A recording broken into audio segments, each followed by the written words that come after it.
Hey, wrestling fans, we're back. The podcast, Shadow Shoot Shot. We're here and we're doing it once again. Chronological, not in a chronological order, but chronology of my career, my history of wrestling, my knowledge of wrestling, and we're just going to touch on things that you guys like, things that you guys are talking about today, these days, in 2024. So you got the Shadow, you got Mr. Storm, and we're here to do it. Yeah. So I'm sure everybody or a lot of people have seen the King of the Ring, the King and Queen of the Ring, the first time ever, King and Queen of the Ring. And I have to say, I watched the pay-per-view. Crowd was fantastic. Not as hot as Paris, but like right there under Paris. The Saudi crowd was really hot. That definitely makes or breaks a pay-per-view. When you got a flat crowd, you got a flat show. When you got a hot crowd, you got a hot show. The wrestlers, they gleam onto that. They feed on that, and that adrenaline just keeps elevating and stuff, and it makes them want to perform better. And that's what we got at the King and Queen of the Ring. The talent stepped up. You had some really quality matches, and you had some okay matches.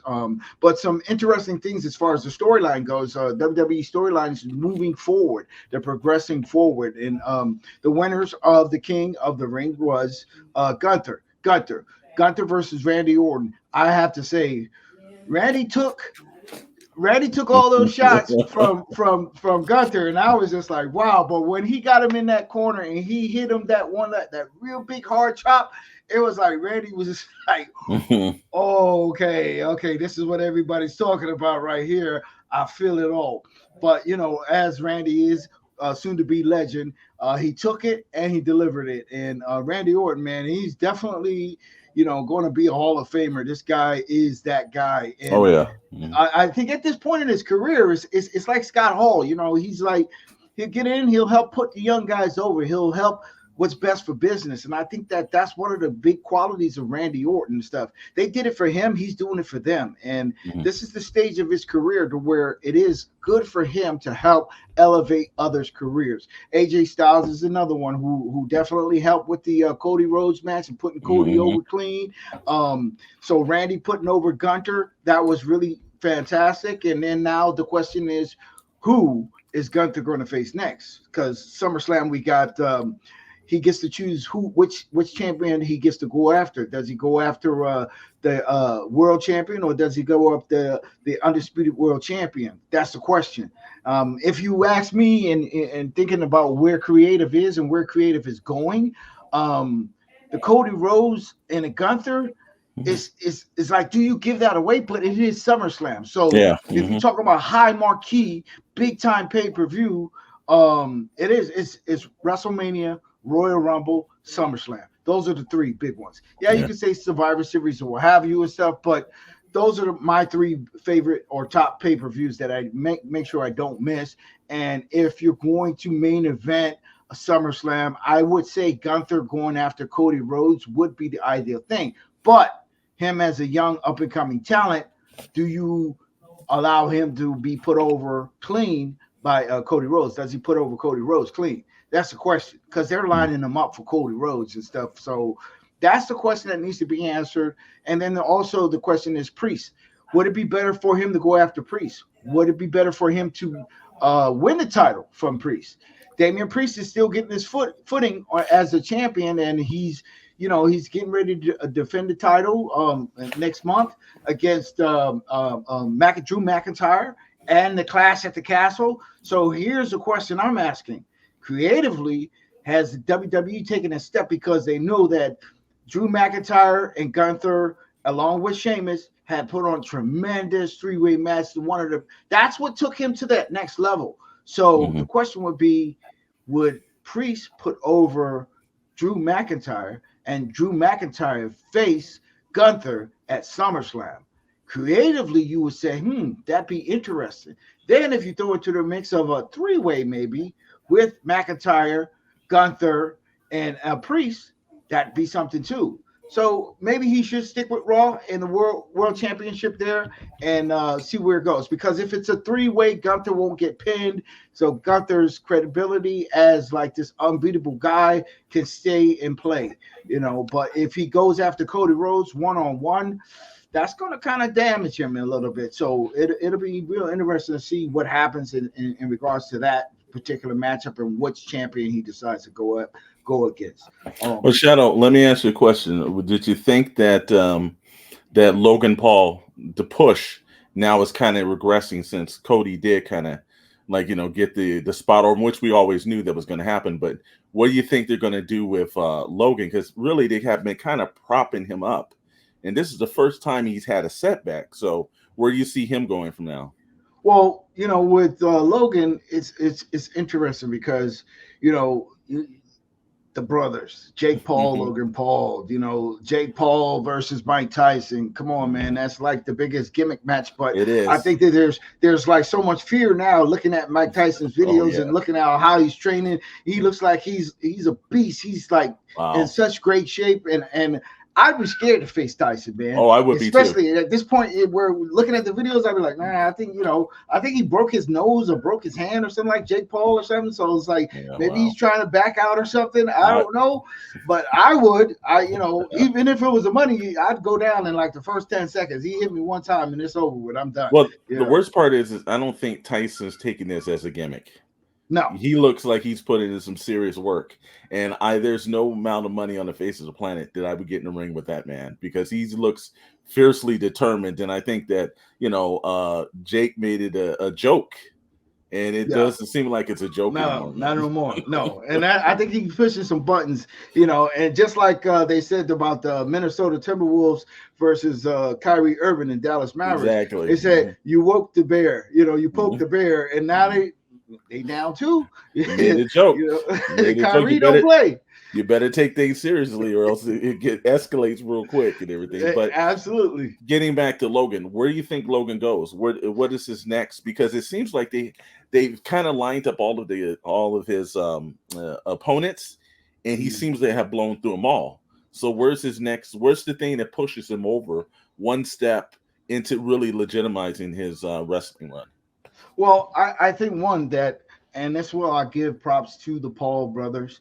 They're great athletes. These guys have stepped in the arenas and they've sold out and they've performed, they've delivered.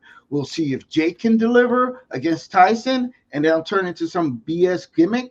But when it comes to Logan Paul, since he tagged with Miz, I was impressed then. And all the matches that he has had, he has delivered. So he is a student of the game. This guy is learning it. He's learning it fast. He's adapting to it very fast. And I can't even say like he's green because it's like he's putting it's just like when you say like athletes that like get hurt all the time or athletes that's not ready for the game and stuff. I'll use for an example, Embiid. You compare LeBron James. This guy puts millions of dollars into his body and perfects his craft every summer, and gets better every year. He's been doing it for 20 years. So when you look at Logan Paul, you have to say it's like this guy's not just kicking it on a yacht on a summer and just chilling. This guy is in the ring, in the gym, practicing, learning his craft. Otherwise, he wouldn't be as good as he is. True. So as far as his career in WWE, and I don't like the guy, but I have to say that he delivers in the ring. And that match with him and Cody Rhodes was a fantastic match. There was like one mishap spot in the entire match.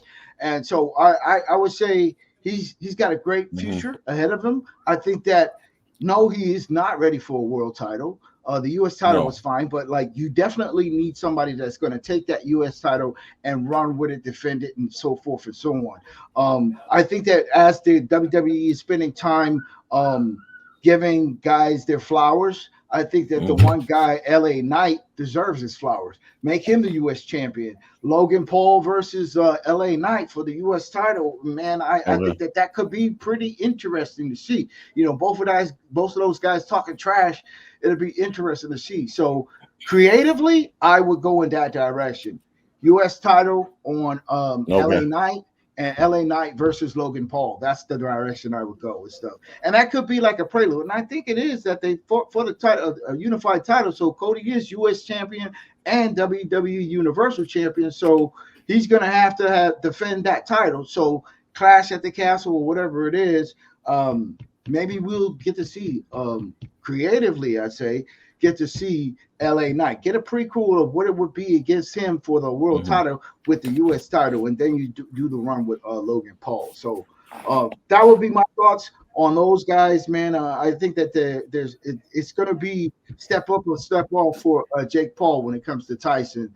And so far, Logan Paul has stepped up. Even though, yeah, the WWE is giving him a platform to promote his Prime Energy drink, and he's got to make as much money as he possibly can and everything. But in ring, that's what matters, and he's delivering. I can't knock him for that. You know, I give him props. So, yeah. So when it comes to the Queen of the Ring, first time ever Queen of the Ring, I have to say that, yeah, I kind of thought this was going to be a squash match. The match went a little bit longer than I expected to, but Nia Jax came out on top, and she's the first time ever Queen of the Ring. She's paid her dues. She's been in the industry for a long time. She's done everything the WWE asked her to do. You know, she's jobbed to everybody. You know, she's jobbed to people that you think, she'll win this match or whatever, and people that you thought she would beat. And this is her time to shine, and I think that this is a great opportunity for her to take it to the next level. And honestly, on a creative end, I would put her in the bloodline. She is blood, so there's never been a female in the bloodline, and she's the one that you say, oh damn, she's a Queen of the Ring and she's in the bloodline now, and that's all connected. That'd be fantastic to see. I think that'd be an interesting storyline. And I'm shocked that they actually haven't done that, because so many of those great older factions did kind of have a version.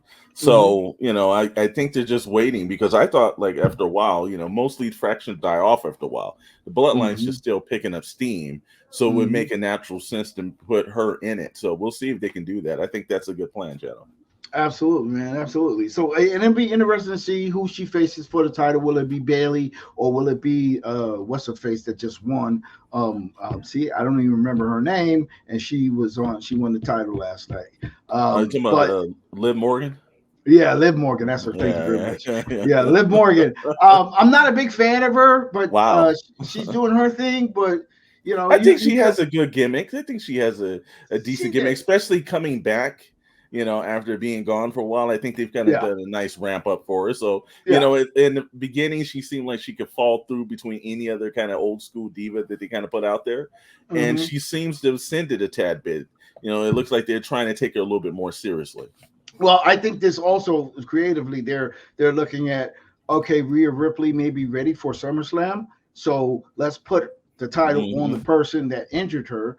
And so that there would be a big match at SummerSlam, Rhea Ripley getting her revenge against Liv Morgan. So that might be the direction that they're going in, and it'll be interesting to see. So it's just going to be some intriguing TV. I think the one thing too is I think Becky Lynch had her run, and you can kind of see that now the fans, you can oversaturate yourself by doing too much.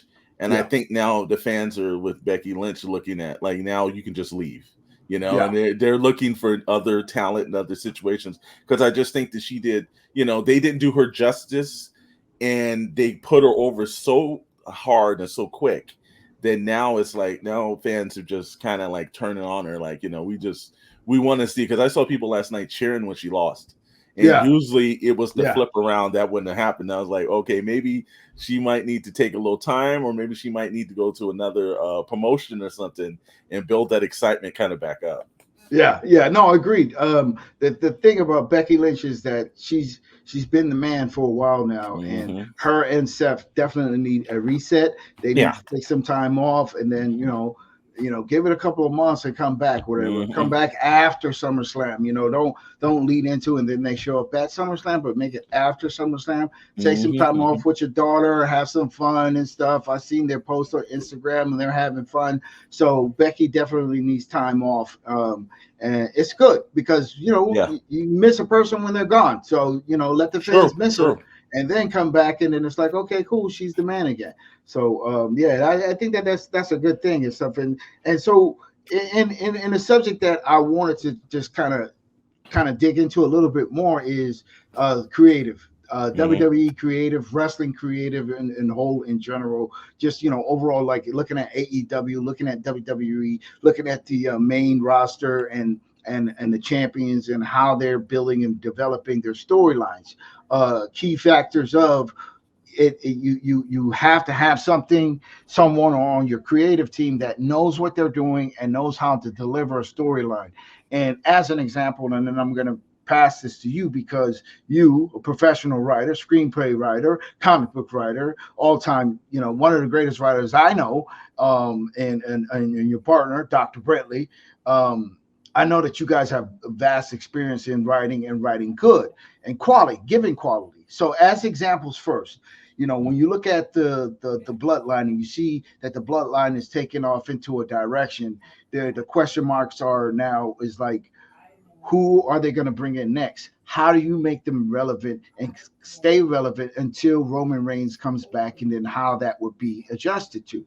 When you look at Uncle Howdy, that's supposed to be Bo Dallas coming in as Uncle Howdy, and Uncle Howdy being, it's like this is homage to his brother who passed away, Bray Wyatt. And you look at like there's this huge expectation from the fans, and they got the barcodes, the scan codes, and everything with the little videos and vignettes and stuff. So it's been this big build for the reveal.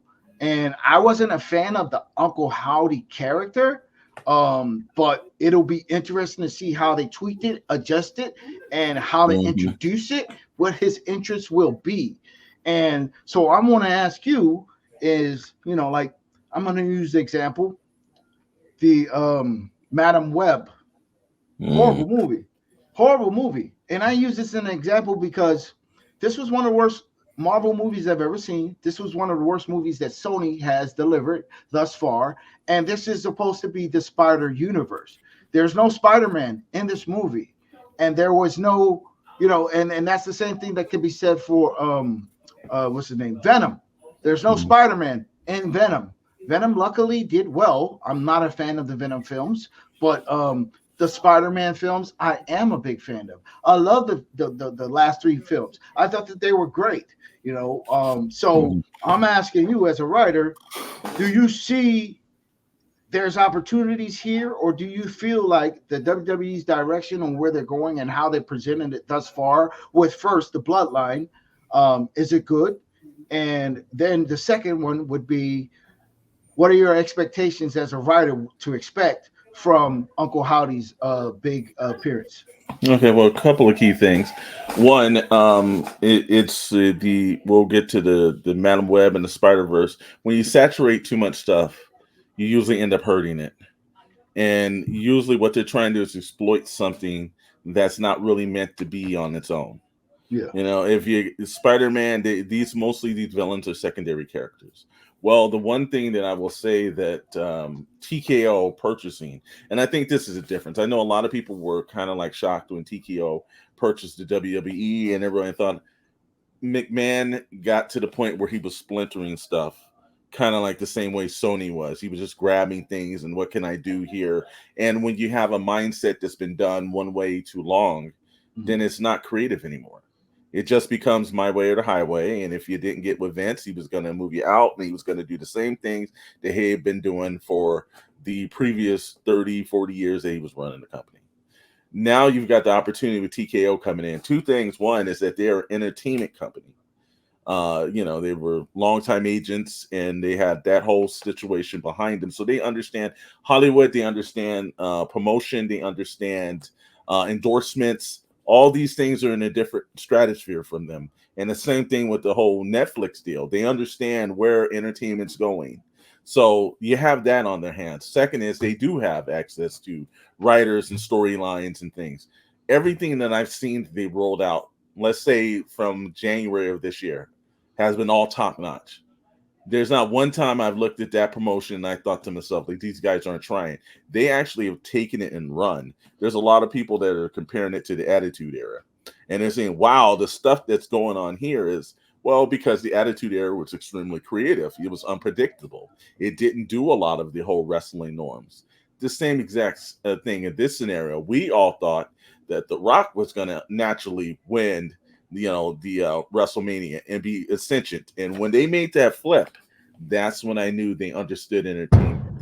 They gave the fans what they wanted, how they wanted it, and everyone appreciated it. There's not one person bad mouthing the WWE at this moment. Right. Yeah. Well, the same thing with the Bloodline. Look, that make no mistake, that Roman Reigns Nike deal, that's not accidental. Nike just didn't wake up one morning and say, "Hey, we need to give a wrestler a shoe." That was TKO going hard on that, and they just saw the wrestler that they thought they were going to do. Because if anyone else, I understand the Rock's with Under Armour, but I don't remember them ever promoting the Rock shoe. He has his T-shirts and his brands in it, but I've never seen them just make a shoe for a wrestler and then promote it in the way they have. So that was the benefit of TKO. They saw a prime candidate. Everything that they've done with the Bloodline, even after Roman Reigns' disappearance and setback, have been extremely smart. They're building that fraction up. I thought this was going to be something kind of like, like we think about the Evolutions or the Horsemen and things. Eventually, they kind of like, they take their teeter. It looked for a minute they were going to take their teeter, and then they went right up. And the stuff that I've been seeing without Roman Reigns, I'm like, well, when Roman Reigns comes through that curtain again, this is going to be an explosion. Yeah. So I think your idea is right. Exactly. Doing something now, bringing in somebody unpredictable into the folds, that works. I think I love the stuff that, even though he's not a part of the Bloodline anymore, but the Jey Usos, this guy flourished into a star.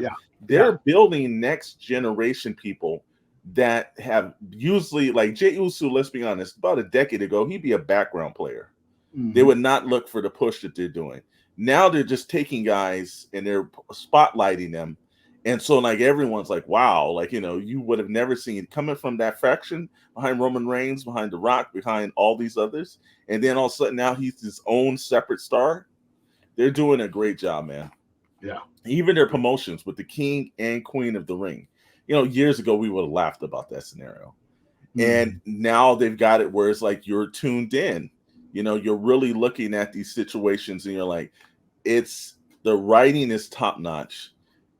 I've never seen more wrestlers with pure talent giving lines, because you can tell when they get lines, and you can tell they're studying and there's scripts and things are being written and promoted, and everyone's catching on. This is really, I know the tech message says it's all right. If you're a wrestling fan, even a casual wrestling fan, you're getting the best you can get. And I've only got a feeling, again, when Roman Reigns comes back, that it's going to be off the hook. And I think also when The Rock comes back too, because he's doing that movie right now. They have set up the roles with completely different scenarios we have not seen, completely different stars they're building. One star that I've seen that they're kind of like just letting it simmer. It's a Jade Cargill.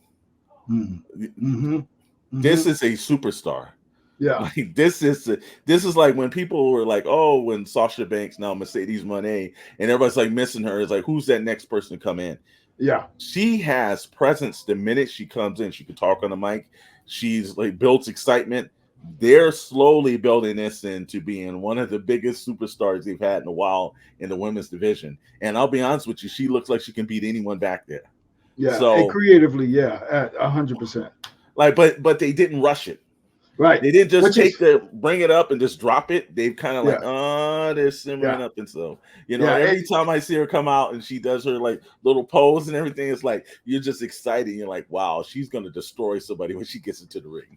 Yeah. And creatively, that's one of the things that you notice. And people that are really into the business and everything knows that it's like, they didn't say, okay, cool, fast tracker, singles wrestler. They put her with one of the best wrestlers that they have, young and vibrant, and they have good chemistry together. Now she's showing her the ropes. Even in that tag match last night on King and Queens of the Ring, you saw how what's her name, the EST, how she Mm-hmm. was carrying Jade through the Mm-hmm. things and the process of things, and yeah, do this, next do that, next time do this or whatever and stuff. So I know she's absorbing all of that Mm-hmm. information, and she's absorbing how to perform in the ring, how to get a pop, how to let their audience absorb it, and then how to move to the next move and everything. So I think this slow build is good for her. Mm-hmm. They need Mm-hmm. to stay as tag team champions or tag Yes. teams Mm-hmm. for the rest of this year,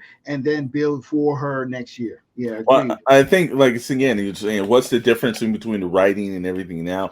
They did a terrible job at building superstars in the McMahon eras. If Mhm. you weren't hot, then you were relegated to the back of the card, and he Yeah. didn't care. And then you would have to go to another promotion, get a little heat on you, and they bring it back.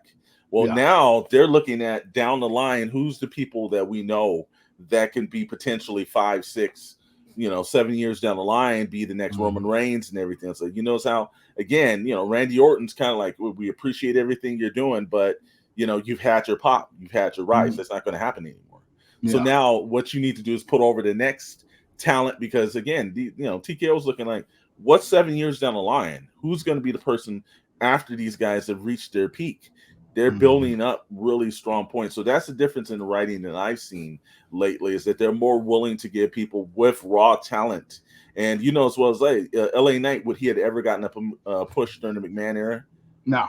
No. No, he Not at wouldn't. all. He would never. No. They would have he would have went to Yeah. another promotion, became another character, and then been big, and then they would have brought him back after he reached that. But now they're looking at potential. Who is the people that, and they're looking at crowd reactions and situations. They're really studying. It's like in the same way with sports. They're studying analytics now. Yeah. It's not just about wrestling who has talent. Now they're looking at what does well on when it's being replayed. Mhm. What's doing good on their Instagram feeds and their X feeds. Who's getting the buzz? They're doing analytics now in wrestling, and that's something that the other promotions, whether it's TNA or whether it's AEW, they better start paying attention to, Yeah. because they're all kind of science is being built into wrestling now, man. Agreed. Agreed. 100%. And now it just because I I want to get to Uncle Howdy because Yes. creatively I feel like there's a lot of hype behind him right now. Bo Mm-hmm. Dallas, I always felt like he deserved an opportunity. He's a second generation Mm-hmm. wrestler. He was outshined by his brother, absolutely. Absolutely. But I think that this is his chance. This is his opportunity. And I think that, it's kind of like an opportunity that I felt like Chavo Jr. didn't have. When Eddie passed, Mm-hmm. Chavo Mm-hmm. Jr. was True. still around, but they didn't Mm-hmm. really give it. They gave it to Rey Mysterio. Mm-hmm. So now I'm looking at Bo Dallas and I'm like, okay, cool. Let's see what he's got, but like make it good, because the way they introduced Uncle Howdy originally, I wasn't a fan of, and that whole Mellow Yellow or Gator Mountain Dew, whatever, that was Mm-hmm. horrible. That was terrible, and it was I think on the creative side. So I think that he's having input now, and really the question is, how good is it going to be when he arrives? Well, I think one of the things too is that, it's as much as people want to talk about the situation. You're right. I thought Chavo did not get the push that he so rightfully deserved, and it seemed like they went. And I don't know backstage how situations played itself out. Maybe there was a little bit of outspokenness from Chavo, and maybe Ray didn't. Mhm. There's a lot of passion that's involved when somebody passes.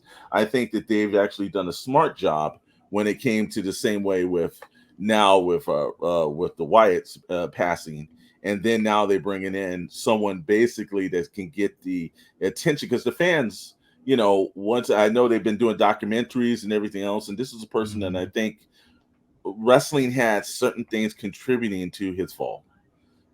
It's this is not all personal scenarios. There was something Yeah, else that contributed to this, and I yeah, think that Triple H is like, I think he's been in that scenario where you've seen people pass too quickly, and then you start looking at the family members and how they're progressing and what's going on with them. And I think this is a olive branch to him, like, let's yeah, get your character right, let's bring you in and everything. And I think they've got another superstar they're building. yeah. He's Agreed. getting a push in to, he wouldn't have got that push, unfortunately. Hmm. But Yeah, now it seemed like the direction of his own. They're looking at what was the wild card that his brother had. What was the things that made him great? Like, let's give this a little bit more over to the scenario now with Uncle Howdy. Let's see what he can pull. Let's see what we can get out of him. And whether it's channeling stuff, or not, I think it's a really smart move because it's what the fans wanted.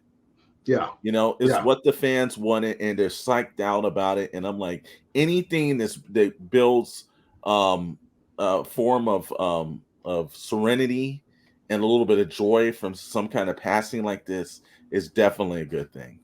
Yeah, and I what you said is the key to why I brought up the Madam Web thing is because when you think about Bo Dallas, when you think about the Uncle Howdy, and it's like the fans want it. And I was listening to someone say, who was it? Oh, Edge. Edge wanted to bring in Gangrel for WrestleMania, and they said no, and they said, he's old, his whatever and stuff, and he's like, but it's what the fans want. And that's the key thing where it's like with Triple H right now, I think he's doing that. He's giving the fans what they want, in moderation, but it's not like what Vince says where it's like, they don't know what they want. I'll tell them what they want. Exactly. And that's what we got from Vince. Sometimes he gave us what we wanted, but the other times he didn't give us what we want. And then people were pissed off and mad and angry and stuff. That's where they start to fall when WCW came up. But, when you look at the Spider-Verse, and you think of the Spider-Man movies, it's like, just give us what we want. If you're going to do Madam Web, like read a comic book and see where the storylines actually went. What was the purpose of the connection with her and Spider-Man, and bring that into the film so that we can see it, and I think that here's with the Uncle Howdy thing, this is going to be a real staple in Triple H's era to see whether or not he delivers on Uncle Howdy and the whole group that they're going to bring in on how the fans would want it. How did we depict it and translate it into like the fans are going to love this, man. They're going to freaking love it, So that's a question mark, and that's a question that needs to be answered soon. I hope. I'm hoping it's not all the way to SummerSlam. I'm hoping that it's like sooner. I don't know. I think long buildups are incredibly smart. It gives the fans a time to really pick a fraction that they want to actually, devote themselves to. And I think that, again, like with the whole Jade Cargill, they didn't rush it. It's like, don't rush something. Let it build up some time, because the best people in the sport have been the ones that they took a slow burn with. Yeah. And then they had longer careers. The ones that they just threw right into the middle and they kind of gave it in, like, we can talk about the Rousey scenario. You jumped in unmerited, gave her all this attention and everything. And it's because of what she did in someplace else. And she just came in and fizzled real quick. Because there wasn't a lot of substance. When you think that you are coming into something and you're already the pentagram, you're the number one, you're not going to put the time and the effort in.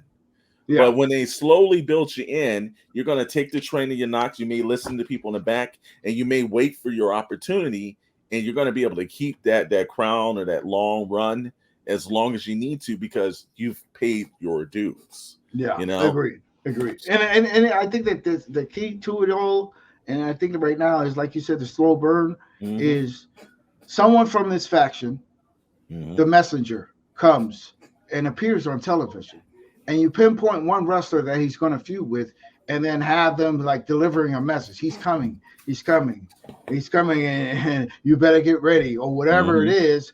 Do a match with them and then build it up to it, and then lead it into like when he finally does arrive and when he appears, and then it's like this big epic moment and stuff. But I think if they start pinpointing one particular wrestler that he's going to feud with and get one of the minions to come and bring your message, I think that could really lead into, because then you can do the slow burn, because the scanning the barcodes and everything, that's cool and all that stuff, but you got to pause it, rewind it, and to catch it. But that's the effectiveness of it.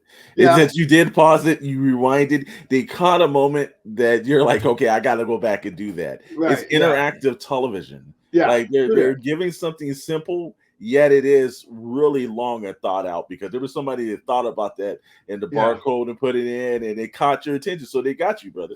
Yeah, that's true. That is true. But and I'll just say that I think that at the end of the day, it comes down to creative team listening to the fans, listening to what the fans want, gauging your audience, and and then delivering those Mhm. things that the audience wants or looking for.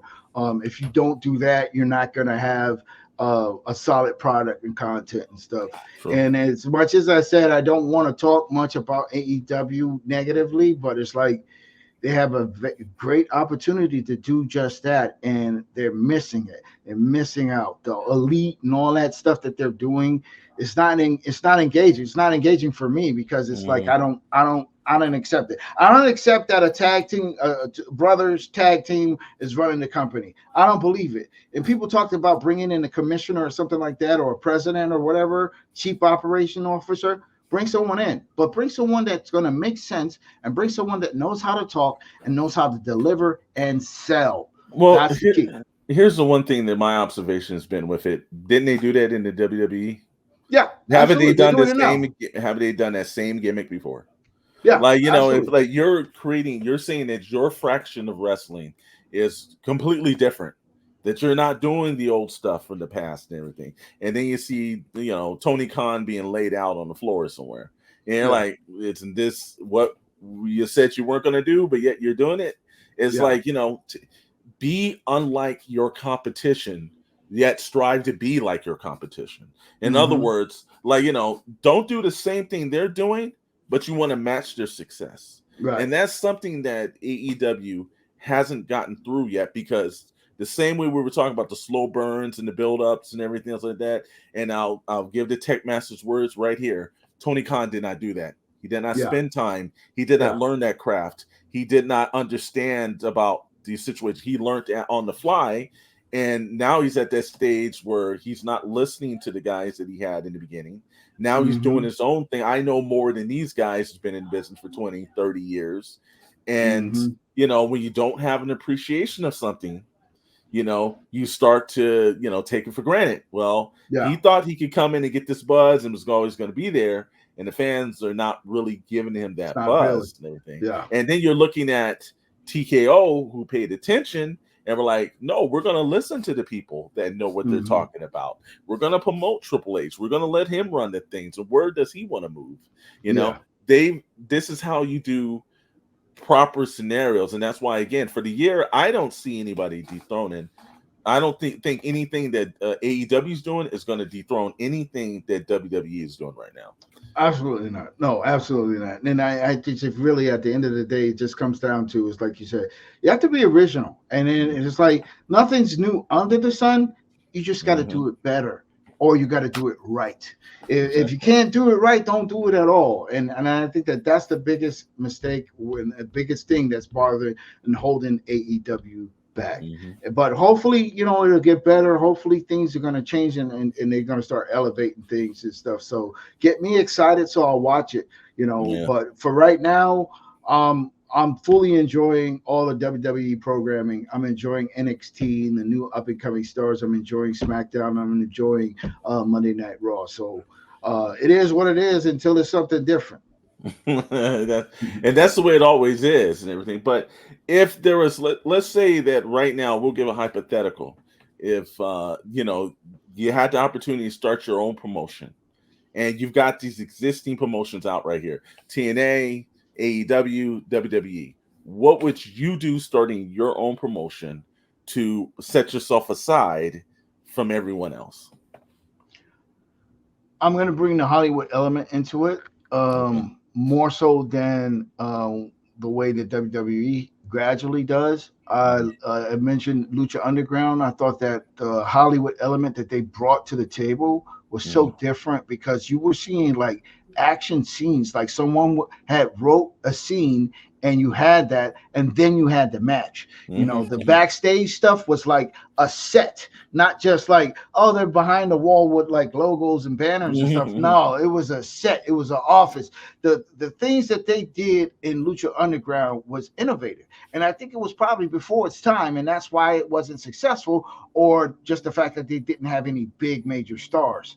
But if you take the elements of what Lucha Underground did, and you bring the Hollywood element, so like when you're telling a story and you're doing promos, and you cutting segments and stuff, like promotional packages, that is really storytelling segments, oh, it'll be way, way, way, way more better and stuff. And then you just handpicking a star. And honestly, you need one or two stars, and you're just building new stars that actually can wrestle, which AEW has.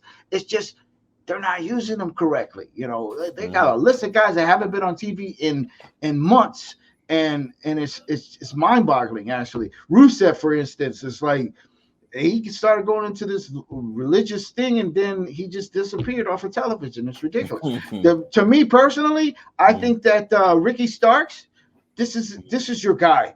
He's 6 feet tall. He's yeah. Everybody says he's a knockoff of The Rock, but guess what?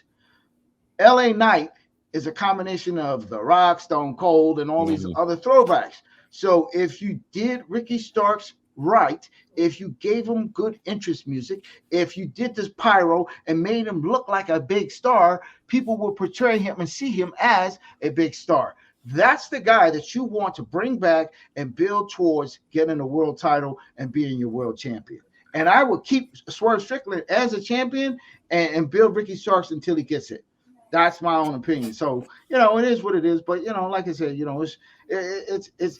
was an exciting King and Queen of the Ring. It was an exciting pay-per-view. I'm excited about where they're going in the WWE. I'm excited about wrestling. And I hope, like right now, it's good. So the scripting is not bad. So people are not getting burnt out with the wrestling thing. So if it goes bad, then, yeah, you get burnt out. So, yeah, bro. Well, it sounds like they need to bring Shadowe in as the commissioner and start making some changes. Hey, he's free. Hey, holla, yeah, for sure, man. I there's definitely multiple directions that I would take AEW in. Give me two talents, give me two wrestlers, and let me write a program for them. And I bet you it would be the most over segment on television. And that's it. And then we can grow from there. Well, we'll tell the fans and everything, clip this, send this to Tony Khan, like I said, get some real consultant in the back there to get those guys into the next level. I think they could use a little Shadowe over at the AEW. We'll see if we can make that happen for you, brother. Yeah, bro. Yeah, and as soon as possible, those of you that are tuning in, just mind you that PixelsPlasticInk show podcast is every week, and Toybox Chronicle is on every week. And are we going to be seeing anything new from you and Dr. Brindley? We are working on new retrospects. We're always trying to get stuff up.